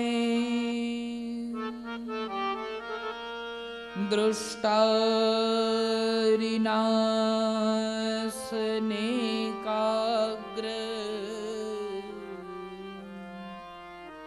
ચિત ચક્ર ગદાધર દીનાનાથ હરે વિષ્ણુ, હે દીનાનાથ, હે વિષ્ણુ, હે વામન, હે માધવ, ભક્તોની પીડા કરનાર, ઋષિકેશ, હે સર્વવ્યાપી, હે જગતપતે, હે અનંત સ્વરૂપોને ધારણ કરનાર. ભગવાનના વિવિધ સ્વરૂપોને યાદ કર્યા છે અને કીધું છે કે હે દીનાનાથ, હે વિષ્ણુ, ભગવાન વિષ્ણુનું રૂપ છે. હે વામન, ભગવાન બટુક સ્વરૂપની અંદર વામન તરીકે અવતાર ધારણ કરે છે. આદિત્ય સુંદર ભાવથી એ લીલાને પણ દર્શાવી છે. જ્યારે બલિરાજાને યજ્ઞ છે એ પૂર્ણ નથી કરવા દેવો ત્યારે ઋષિ કશ્યપ, આ બધી જે ચર્ચાઓ છે એ આગળ કરશું આપણે. બલિરાજાને યજ્ઞ પૂર્ણ નથી કરવા દેવો. 100 અશ્વમેઘ યજ્ઞ પૂર્ણ કરે ને એટલે ઇન્દ્રનું સ્થાન મળી જાય અને ત્યાં જઈને 3 ડગલામાં માંગે છે. અને વામન સ્વરૂપ ઈશ્વરનું જોયું ને એટલે બલિરાજે એમ કીધું કે 3 ડગલામાં તો કેટલું હમા હે પ્રભુ, થોડુંક વધારે માંગી લ્યો. અને ત્યારે ભગવાન વામને કીધું છે કે એકવાર આપ તો ખરી, પછી જો હું ત્રીજું ક્યાં મૂકું, 3 આપી શકી કે નહીં એ તો નક્કી કરે. હે માધવ, માધવની વાત કરી છે. માધવ સાથે પણ જોડાયેલી ખૂબ ખૂબ કથાઓ છે હો પ્રભુ. ભગવાન ગોકુળ મેલીને એક વખત મથુરામાં ગયા છે ને ત્યારે ગોકુળને ખૂબ યાદ કરે, ખૂબ યાદ કરે, ખૂબ યાદ કરે ને બરાબર એ જ સમયે એમ કહેવાય છે ઓધવજી આવ્યા છે ને એ ઓધવના મનની અંદર એમ થયું કે વારંવાર હું ગોકુળને યાદ કરો છો, ગોકુળે તમને ગાળો સિવાય બીજું હું આપ્યું છે. માખણનો ચોર કીધો ને વગેરે વગેરે વગેરે વગેરે બધી ચર્ચાઓ કરી છે. અને ત્યારે ઓધવને ગોપીઓએ એવું ભગવાને એવું કીધું કે ગોકુળે મને શું આપ્યું હોય ને એ તારે જાણવું હોય ને તો તારે ગોકુળમાં જવું પડે. ભગવાન જાય છે, ઓધવજી જાય છે ગોકુળમાં. ગોપીઓ બેઠી છે, જમનાનો કિનારો છે. ઓધવને આવતા જોયા અને ઓધવને આવતા જોયો એટલે ગોપીઓ બોલી છે કે હે ઓધવ, એ માધવ મળે તો એને કહેજો કે આપણો ઈ રાસ રમવાનો હજી બાકી છે. હે ઓધવ, એ માધવ મળે તો એને કહેજો કે તારા મોગરાના વાવેલા ફૂલ અમથે અમથા ખરી જાય છે. હે ઓધવ, એ હૈયા કુટાન જઈને તમે કહેજો કે ઠેર ઠેર ન મૂકે એની માયા, આ તો ગોકુળિયું છે કે જે સહી જાય છે. હે ઓધવ, એ માધવ મળે તો એને કહેજો કે ગોકુળ માંથી હવે એક નથી વહેતી યમુના, નેણે નેણે વહી જાય છે, નેણે નેણે વહી જાય છે, નેણે નેણે વહી જાય.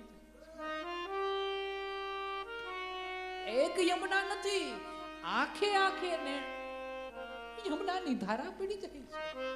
કનૈયો કયો કોઈને કામ નથી ગમતા, છાસ વધેરવી નથી ગમતી, માખણ ઉતારવું નથી ગમતું, એક પણ કામ નથી ગમતા. ભગવાન માખણ ઉતારવાની વાત જ્યાં આવે ને તો ગોપીઓ બેઠી બેઠી વાત કરે છે કે માખણ ઉતારે ને હું કરવું, માખણ નો ખાનાર તો અંધકારની અંદર ગોપીઓ બેઠી છે ને ગોપીઓ બંને એકબીજાને પૂછે છે કે હે ગોપી, અંધાડું થયું, હવે તો દીવો પેટાવ ને. ત્યારે એક ગોપી બીજી ગોપીને હૈયારોદન કરતા કરતા એમ કહે છે, દીવો મોબઈ એ સખી મેં અંધાર્યું સુખ, મેં દીવો પેટાઈ કે કિનકો દેખો મુખ. દીવો પેટાવીને અંજવાળો થાય તો મોઢું જોવું તો જોવું કેનું, તો ગયો. એક દિવાલ છે ને દિવાલની અંદર ચિત્ર રચ્યા છે અને દિવાલની અંદર ચિત્રમાં એવું બન્યું છે ભગવાન કૃષ્ણનું ચિત્ર છે. ખંભે લાકડી છે, હાથમાં વાંસળી છે, અધર પર અડાડીને વાંસળીના મીઠા મીઠા મીઠા મધુર સુર છૂટે. અને ગાયોને ચરાવતા હોય છે. ભગવાનના સુંદર સુંદર સ્વરૂપ છે. માથે મોરપીંછને ધારણ કર્યું ને મોર મુગુટને ધારણ કર્યું છે, પણ ભગવાનના પગ નથી. અને ત્યારે ભગવાનના પગ નથી ને એટલે ઓધવને થોડો ક્રોધ આવ્યો, અને ઓધવને ક્રોધ આવ્યો એટલે ઓધવે કીધું છે, હે ગોપીઓ, તમે બધું બનાવ્યું છે પણ આના પગ શા માટે નથી બનાવ્યા? અને ત્યારે હયારુદન કરતા કરતા ગોપીઓ એવું કહે છે કે સાંભળો ઓધવજી, આને પગ આપીએ ને તો દોડીને વયો જાય છે. હા હા અને એટલા માટે એને પગ નથી દેવા. અને આ દ્રશ્ય જ્યાં એને જોયું છે, આ દ્રશ્ય જોતાની સાથે જ ઓધવના મનની અંદર કરુણા માંડી જાગવા કે આવો પ્રેમ. અને મથુરામાં જઈને કૃષ્ણને ઠપકો દીધો કે આ રાજપાઠમાં તારું હું ડાયટું તું તું એ બધું મૂકીને અહીંયા આવતો રહ્યો. અને ઓધવને જોતા જ ભગવાને પહેલો પ્રશ્ન પૂછ્યો છે, અને પહેલો પ્રશ્ન પૂછતા જ ભગવાન એમ કહેવા લાગ્યા છે કે હે ઓધવ, ગોકુળે મને તો ગાળો સિવાય કાંઈ નથી આપ્યું, પણ તને હું આપ્યું છે. ઓધવ એક શબ્દ નથી બોલી શકતો, એક શબ્દ નથી બોલી શકતો, એક શબ્દ નથી બોલી શકતો. ભગવાનની કરુણા છે બાપ, ભગવાનની સુંદર લીલા છે. તો ભગવાનનું એક નામ છે માધવ, અને આ માધવ કહીને પુકારે છે, જે જગતના સર્વવ્યાપી છે, સર્વવ્યાપક છે. એવા પરમાત્માને યાદ કર્યા છે, અને એવા અંતર્યામી પરમાત્માને યાદ કરીને કીધું છે કે જે તમે તો શત્રુઓનો વિનાશ કરનાર છો, તમે તો શત્રુઓનો નાશ કરનાર છો. હે દેવેશ, હે દુઃખ નાશન, આપ અમારી ઉપર કૃપા કરો, આપ અમારી ઉપર કૃપા કરો, આપ અમારી ઉપર કૃપા કરો. આમ ત્યાં સુંદર મહિમાને સમજાવ્યો છે. અને બ્રહ્માના આ સ્તુતિથી ભગવાનનો જાયગા નથી, કારણ કે ભગવાન ઉપર યોગ નિદ્રાએ સવાર કર્યો છે. અને હવે ભગવાન જાયગા નથી ને એટલા માટે થઈને બ્રહ્માજી યોગ નિદ્રાની સ્તુતિ કરે છે. ભગવાન યોગ નિદ્રાની સુંદર સ્તુતિ કરી, અને યોગ નિદ્રાની સ્તુતિ કરી અને પછી યોગ નિદ્રાને કીધું છે કે ભગવાનને જગાડો. અને આમ જ્યાં કહેવાથી ભગવાનને જગાડ્યા છે. ભગવાન વિષ્ણુ જાગ્યા છે. બ્રહ્માજીને જોયા ને મનમાં થોડીક વાર હાસ્ય આવ્યું કે કેમ બ્રહ્માજી આ વખતે બુદ્ધિનો પ્રયોગ કરવાનું મન ન થયું બહુ? તેથી તો બુદ્ધિને લઈને આવ્યા હતા. અને પછી હળવેકથી પૂછ્યું, બોલો બ્રહ્મા, તમને કોણ નડે છે? બ્રહ્માજીએ ધીમેકથી કીધું, ભગવાન તમારા સિવાય બીજું કોઈ નથી નડતું, તમે જ નડો છો. મુશ્કેલી તમારામાંથી જ ઊભી થઈ છે. મેં હું મુશ્કેલી ઊભી કરી? અરે તમે હું, તમારા કાનમાંથી મધુ કૈટભ ઉત્પન્ન થયા ને એ મારી વાહે પડ્યા છે, મને મારવા માટે થઈ. નારાયણ શયન કરતા હતા, અને શયનમાંથી નારાયણ જાગ્યા છે. એટલે નારાયણ બ્રહ્માજીને કહે છે કે સાંભળો બ્રહ્માજી, તમે કોઈ જાતની ચિંતા ન કરો, તમે નિશ્ચિંત થઈ જાઓ, અને હવે તમારે ઉપાધિ કરવાની જરૂર નથી. તમે બ્રહ્મલોકમાં જાઓ. મધુ કૈટભને હમણાં ઘડી બે ઘડીની અંદર, ક્ષણ બે ક્ષણની અંદર મારી નાખીશ.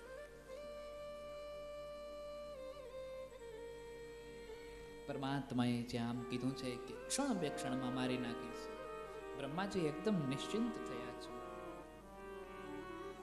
નિશ્ચિંત થયેલા બ્રહ્મા સુંદર ભાવથી બ્રહ્મલોકની અંદર જાય છે.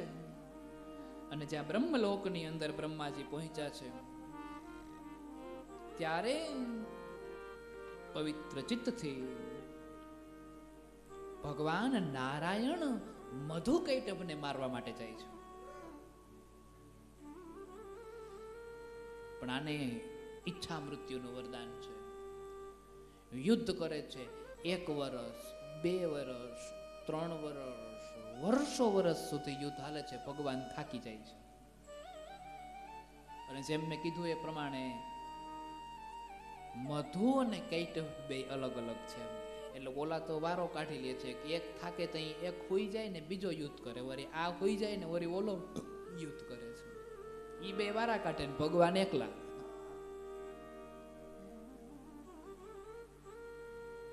અને મધુ અને કૈટભ બે હંમેશા એક સાથે જ હોય છે, એકલા ન હોય. કેવલ અને કેવલ દ્વેષ ન હોય, રાગ પણ હોય. કેવલ અને કેવલ રાગ ન હોય, દ્વેષ પણ હોય. બંને વસ્તુ માણસના જીવનમાં હોય, અને ના હોય તો સત્સંગ જ હોય, એ સિવાય બીજું કંઈ ન હોય. આ કાનને સત્સંગ પ્રાપ્ત ન થાય ને, સત્સંગથી આ કાન સાફ ન થાય ને, તો આમાંથી રાગ દ્વેષ જ ઉત્પન્ન થાય છે. એટલે ક્યારેક ક્યારેક અવસર મળે ને ત્યારે સત્સંગથી આ કાનને પવિત્ર કરી લેવા જોઈએ. જેમાં સત્સંગથી કાનને પવિત્ર કરવાની વાતમાં ગઈકાલે પણ મેં કીધું હતું કે અનાજમાં પણ દોષ હોય છે, દ્રષ્ટિમાં પણ દોષ હોય છે, પણ દ્રષ્ટિના દોષને અને પેટના દોષને નાબૂદ કરવા માટે થઈ કાનને પવિત્ર કરવા જોઈએ. જય હો. એટલે રાગ દ્વેષ જીવનમાં ઉત્પન્ન ન થાય એટલા માટે સત્સંગનો સહારો લેવો જોઈએ. અને સત્સંગનો સહારો તમે જ્યારે લ્યો છો ત્યારે તમારું કલ્યાણ અને કલ્યાણ જ થાય છે. પછી તમને લોકો પ્રત્યે ઈર્ષા ન જાગે, પછી તમને કોકના ટાટિયા ખેંચવાનું મન ન થાય. સુંદર કથા ભગવાનની. મધુ કૈટભને મારવા માટે જાય છે. એમને તો એમ છે કે મેં તો કરોડો કરોડો રાક્ષસોને માર્યા છે, લાખો લાખો રાક્ષસોને માર્યા છે, તો આ તો બે જ રાક્ષસ છે. નારાયણના મનમાં એમ થયું કે એ બેને મારતા શું વાર લાગશે. અને ત્યારે નારાયણજી છે એમને મારવા માટે જાય છે, અને ભગવાન નારાયણ એને મારવા માટે જાય છે. ત્યારે 1 વર્ષ, 2 વર્ષ, 3 વર્ષ, 4 વર્ષ, અનેક વર્ષ સુધી યુદ્ધ કરે છે. ભગવાન થાકી જાય છે. ભગવાનને પરસેવો પડવા માંડે છે. અહીંયા ભગવાન એકલા છે ને ઓલા 2 જણા છે. એટલે એ તો વારા પરથી વારા થાકી જાય ત્યારે સૂઈ જાય છે ને આરામ કરી લે છે, ને વળી થાકી જાય ત્યારે એક સૂઈ જાય. મધુ થાકે ત્યારે કૈટભ લડે, ને કૈટભ થાકે ત્યારે મધુ લડે. પરમાત્માને હરાવી ન શકે, પણ પરમાત્મા એને મારી ન શકે, કારણ કે ઈચ્છા મૃત્યુનું વરદાન છે. પછી ભગવાને બુદ્ધિથી કામ લીધું. બધી જગ્યાએ બળ ન હાલે, ક્યાંક કળે વાપરવું પડે. આપણે ગામડાની દેશી કહેવત, જ્યાં બુદ્ધિથી કામ ન થાય ને ત્યાં કળથી કામ કરવું પડે. એટલે ભગવાન મધુ અને કૈટભને કીધું કે આ તો અન્યાય છે હો, તમે 2 જણા ને હું એકલો છું. તમે તો વારા પછી વારા વિરામ કરી લ્યો છો, મારે તો તમારે 2 સામું લડવાનું ને, એટલે મને તો વિશ્રામ કરવાનો મોકો જ ન મળે. ત્યારે મધુ કૈટભ પાછા આમ મોટા મનના ને, રાક્ષસો પાછા હોય અકલ મઠા, લોટકા વધારે હોય. જય હો. રાક્ષસો જેટલા જેટલા છે ને બધા અકલ મઠા, એટલે લોટકા વધારે. એટલે મધુ કૈટભ કે ભગવાન કાંઈ વાંધો ને, તમે કે આરામ કરી લ્યો ને, કોણ ના પાડે છે. તમે આરામ કરીને જેથી તમે એવું હોય તો એકાદું વેકેશન લઈ લ્યો. ભગવાનને તો બ્રેક જોતો તો એની સાધના માટે, અનુષ્ઠાન માટે, અને સત્સંગ માટે, તપસ્યા માટે. અને આની વેકેશન યુદ્ધમાં થોડો વિરામ દીધો, એટલે ભગવાને ભગવતીની સ્તુતિ કરી છે, દેવીને પ્રાર્થના કરી છે. નમો દેવી મહામાયે સૃષ્ટિ સંહારકારિણી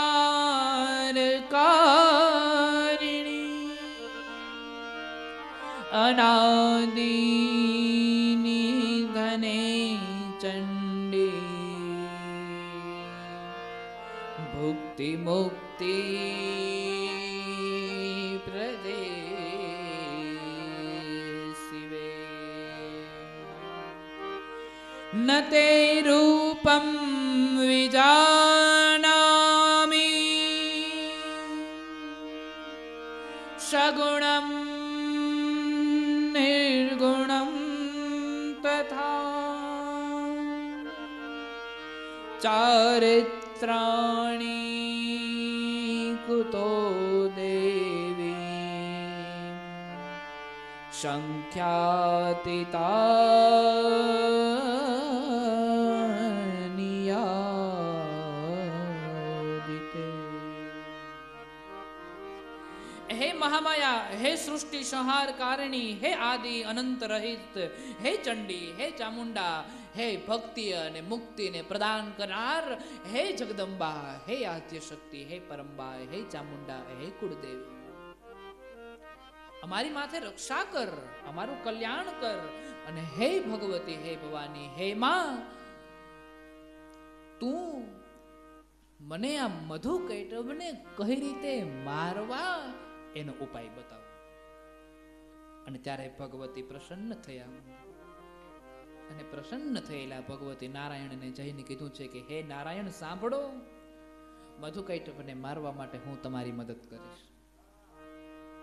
તમે મધુ કૈટભની સાથે યુદ્ધ કરવા જાઓ અને તમે યુદ્ધ કરવા જાશો એ સમયે શક્તિ સ્વરૂપે હું તમારા શરીરની અંદર પ્રવેશ કરી જઈશ અને બુદ્ધિ રૂપેણ સંસ્થિતા નમસ્તસ્યૈ નમસ્તસ્યૈ નમસ્તસ્યૈ નમો નમઃ, અને બુદ્ધિ સ્વરૂપે હું તમારી બુદ્ધિની અંદર પ્રવેશ કરી જઈશ અને હું તમને બુદ્ધિ સોજાડીશ કે આને કેમ મારવા.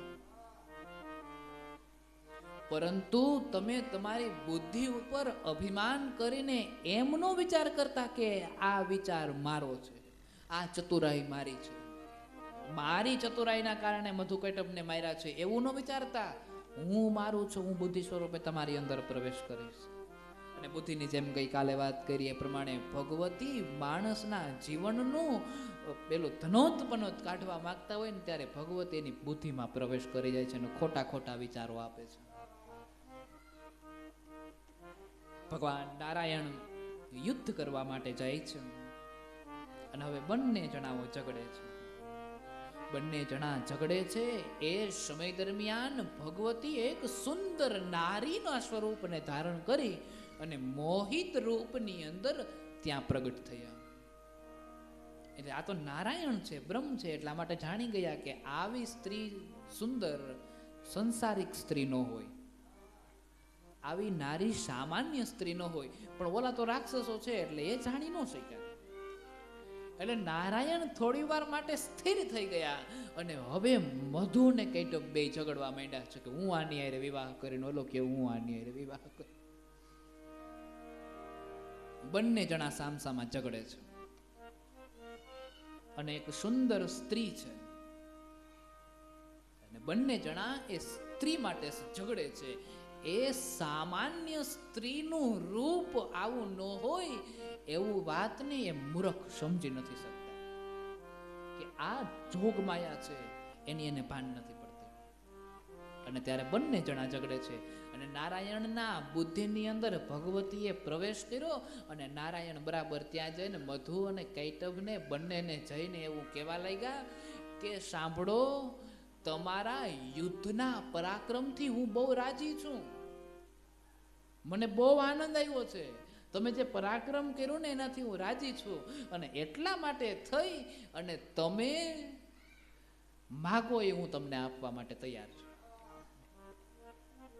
અને મધુ અને કૈટભ વિચાર કરે છે, એક તો ઓલી સ્ત્રી છે રૂપાળી, એ રૂપાળી સ્ત્રી તરફ મધુ પોતાનો પ્રભાવ પાડવાનો પ્રયત્ન કરે છે અને કૈટભ પોતાનો પ્રભાવ પાડવાનો પ્રયત્ન કરે છે. અને નારાયણ એ સમય ત્યાં આપવા ગયા છે. હવે માગવા વાળો પ્રભાવ પાડી શકે કે આપવા વાળો પ્રભાવ પાડી શકે? એટલે મધુ કૈટભ મનમાં એવું વિચારવા લાગ્યા કે જો નારાયણ આપે ને અત્યારે આપણે લઈ લઈએ તો આ સ્ત્રી માથે આપણે પ્રભાવ ન પાડી શકીએ. એ તો એમ સમજે કે આ તો ભિખારી છે, માગે છે. પણ ભગવાન જો બુદ્ધિ આપે તો મધુ કૈટભ એવું માગી શકતા હતા કે આ યુદ્ધ બંધ કરી દઈ, પણ એમ ન માગ્યું. એ હામું વરદાન આપવા ગયા. હવે એક તો પ્રભાવ પાડવાનો છે કે પેલી સ્ત્રી અમારી સમક્ષ જોવે છે, અમારા ચારિત્રનો પ્રભાવ પડે એટલા માટે થઈને એની પાસેથી લેવું નથી, અમારે એને આપવું છે, એની માથે પ્રભાવ પડાવવાનો.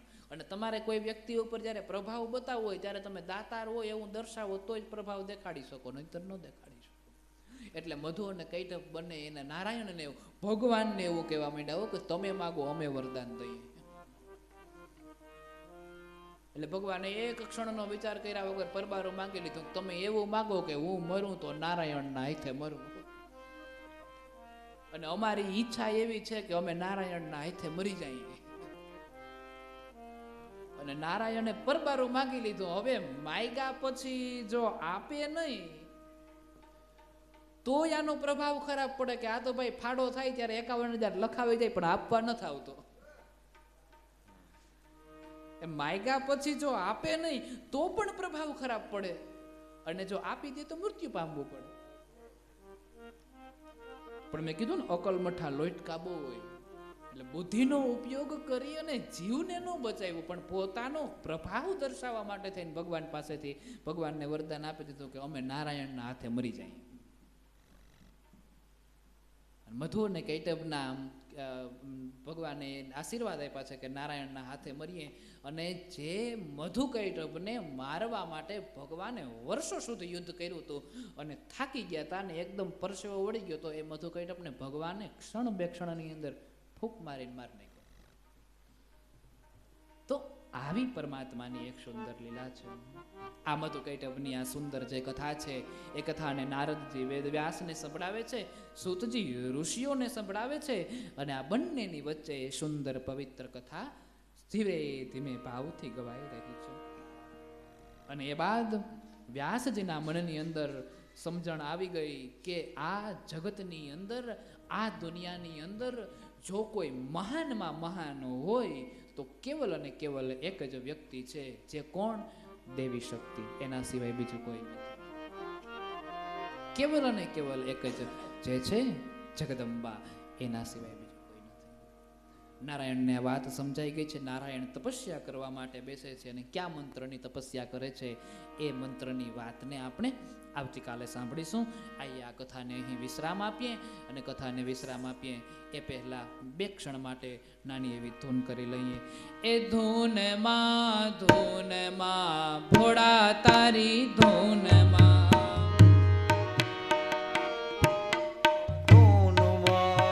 ભોળા તારી ધૂનમાં, એ ધૂનમાં ધૂનમાં ભોળા તારી ધૂનમાં, ધૂનમાં ધૂનમાં ભોળા તારી ધૂનમાં, એ ભોળા તારી ધૂનમાં કોણ કોણ ડોલે, ભોળા તારી ધૂનમાં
બોલીએ મોવેશ્વર મહાદેવ કી જય.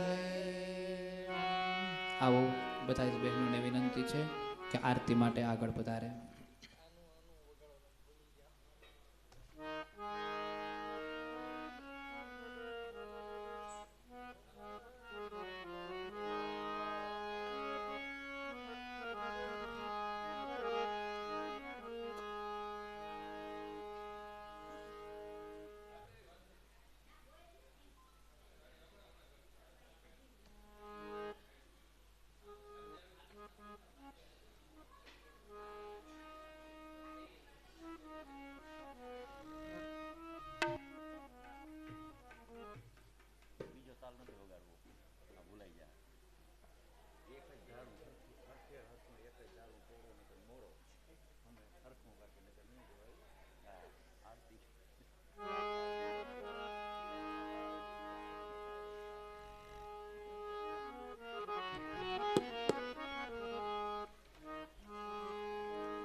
मंगलम